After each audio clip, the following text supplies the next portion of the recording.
సమస్యలు ఎదురయ్యే మాట వాస్తవం. కరెక్ట్. అసలు రాజకీయ సంకల్పం ఉండాలండి. ఇప్పుడు ఈ ప్రభుత్వానికి రాజకీయ సంకల్పం ఉన్నట్లు కనపడతల్లా. అన్నింటినీ ఏదైనా విషయం వస్తే అధికారుల మీద చెప్తున్నారు, అధికారులేమో పైవాళ్ళ మీద చెప్తున్నారు. రైతులు ఒక సమస్య కొరకు చిన్న సమస్యకి 100 సార్లు సిఆర్డిఏ ఆఫీస్కి తిరగాల్సినటువంటి పరిస్థితి. అట్లాంటి పరిస్థితిలో అసలు ఒక రైతు ఎన్ని సంవత్సరాలు ఎంతమంది చుట్టూ తిరగలుగుతాడు? చాలా దురదృష్టకరమైనటువంటి విషయాలు జరుగుతూ ఉన్నాయండి. మరీ ఎక్కువగా తీసుకెళ్తే ప్రభుత్వానికి ఇబ్బంది వస్తుందని ఈ ప్రభుత్వం రావడానికి అందరూ కృషి చేశారు. కాబట్టి చాలా మంది రైతులు పెద్దగా స్పందించకుండా ఇంకా పరిష్కరిస్తారని వాళ్ళు ఆలోచన చేస్తున్నారు తప్ప ప్రభుత్వం వైపు నుండి కానీ అధికారుల వైపు నుండి కానీ రాజకీయ పరమైనటువంటి నిర్ణయం తీసుకోవడంలో కానీ ప్రభుత్వం చాలా మేనమేషాలు లెక్కిస్తుంది. ముఖ్యమంత్రి గారికి తెలుసా తెలియదా, లేకపోతే తెలిసినా తెలియనట్లున్నారా? అసలు ముఖ్యమంత్రి గారికి రైతుల పట్ల ఏమన్నా అభిమానం, కన్సర్న్ ఏమైనా ఉందా లేదా అనేది కూడా ప్రశ్నార్థకం అవుతుందండి.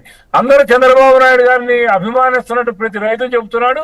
కానీ ఆ రైతు సమస్య పరిష్కారానికి వచ్చేటప్పటికి ఏ స్థాయిలో కూడా ఒక కార్పొరేట్ అంటారు, లేకపోతే ఏ విషయం వచ్చినా కూడా కింద నుండి ముఖ్యమంత్రి గారి దాకా తీసుకెళ్తారు తప్పితే పరిష్కారం చేయడానికి ఒక యంత్రాంగం అనేది నిర్మాణం.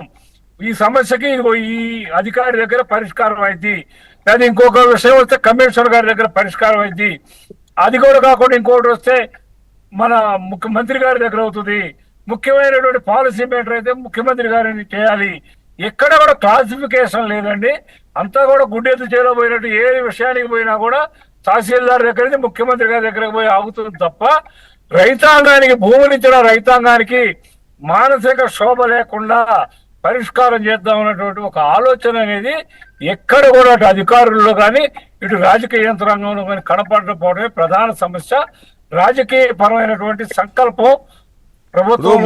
మొన్న మీరు ఒక మాట అన్నారు కదా శ్యామ్ కిషోర్ గారు, మళ్ళీ మేము ఉద్యమం చేయాల్సి వస్తుందేమో అని ఒక మాట అన్నారు.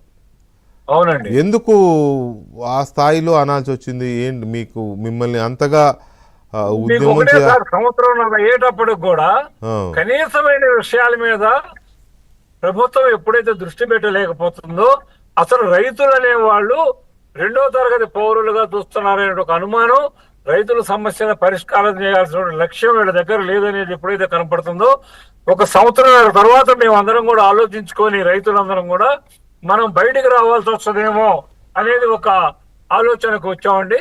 బయటకు రావాల్సి వస్తే ఎలాంటి పరిస్థితులు ఉత్పన్నం అవుతాయి? ఈవేళ రాష్ట్రంలో ఉన్న పరిస్థితులు, జరుగుతున్న అవినీతి, సిఆర్టీఏలో అయితే ప్రతి పనికి లక్షమేనండి. ప్రతి పనికి నువ్వు డబ్బులు ఇస్తే నీకు ప్లాట్ ఒక చోట వస్తుంది, డబ్బులు ఇవ్వకపోతే లాటరీలో అవసరం లేని చోట వస్తుంది. అంటే ప్రతి పనికి కూడా ఒక ధర నిర్ణయం లేదు. శ్యామ్ కిషోర్ గారు, ఇక్కడ నేను ఈ డిబేట్ ని అవసరమైతే ఎక్స్టెండ్ చేస్తాను. ఒకవేళ ఇప్పుడు మీరు చెప్పిన ఆరోపణే కనుక నిజమైతే ఇది ప్రభుత్వానికి చాలా చాలా చాలా సిగ్గుచేటు, చెడ్డ పేరు తీసుకొచ్చే అంశం. ఇది మీరు కొంచెం డీటెయిల్ గా చెప్పాలి నాకు. ఇప్పుడు ఏం జరుగుతోంది? పైగా సరే ఓకే, ప్రభుత్వ కార్యాలయాల్లో అవినీతి అనేది ఏదో తగలడింది కాదు. ఒక్క మాట శ్యామ్ కిషోర్ గారు దయచేసి, ఇప్పుడు ప్రభుత్వ కార్యాలయాల్లో ఏదో అవినీతి తగలడిందని అనుకోవచ్చు, కానీ రైతుల దగ్గర కూడా లంచాలు తీసుకొని లంచం ఇచ్చిన వాడికి ఒకలాగా, లేని వాడికి ఇంకోలాగా చేస్తున్నారు అనేది ఉందే. ఇది చాలా సీరియస్ అంశం. నాకు కొంచెం డీటెయిల్ గా ఎక్స్ప్లెయిన్ చేయండి ప్లీజ్. ఈ అవినీతి మీద రైతులందరికీ స్పష్టమైన అవగాహన ఉందండి. ఇప్పుడు గవర్నమెంట్ మీద మనం పదే బయటకు వస్తే ఇది ఇబ్బంది వస్తుంది అనే దాని మీద తప్ప అసలు అవినీతి అనేది ప్రధాన అంశం అండి. సిఆర్డిఏలో జరుగుతుంది. గారి దృష్టికి కూడా ఇది వెళ్ళింది. అధికారులు అయితే మీకు ఇంకోటి కూడా చెప్తున్నా, వాళ్ళు గజాల లెక్కన కూడా లంచాలు అడుగుతున్నారు. ఈ మధ్య ఒక అధికారిని పంపించారు కూడా మంత్రి గారి దగ్గర. ఆ రోజు గట్టిగా చెప్పేటప్పటికి ఒక తహసీల్దార్ గారిని పంపించారు బయటికి, రవికుమార్ అని. అట్లానే ఇంకా అనేక మంది అధికారులు ప్రతిదానికి కూడా వాళ్ళు లంచాలు అనేది మెయిన్ ఉందండి. రెండో విషయమే లేదు. మీరు ఎవరైనా కొంచెం ఎంక్వైరీ చేస్తే ఇవాళ ప్లాట్లు మన ప్రభుత్వం వచ్చిన తర్వాత ప్లాట్లు ఇచ్చిన వాళ్ళకి కొంతమందికి ప్రైమ్ ప్లేస్ లో ఇచ్చారు, కొంతమందికి మారుమూల ప్రాంతాల్లో ఇచ్చారు. ఇవన్నీ కూడా ఆ స్థాయిలో జరుగుతున్న పనులు. ఇంకొకటి ఏముందంటే, ఇది కూడా ముఖ్యమైన విషయం వెంకటకృష్ణ గారు, ఇవాళ అధికారంలో ఏముందంటే మీకు రాజధాని వచ్చి మీకు ధరలు పెరిగి మీకు ఎకరం 4-5 కోట్ల రూపాయలు అమ్ముడవుతుంది కదా, మాకు ఒక 50 లక్షలు ఇస్తే ఏమైంది, మీకు అడిగిన చోట ఇస్తాం కదా ప్లాట్ అనే పరిస్థితి కూడా ఇవాళ సిఆర్డిఏలో నెలకొని ఉందండి.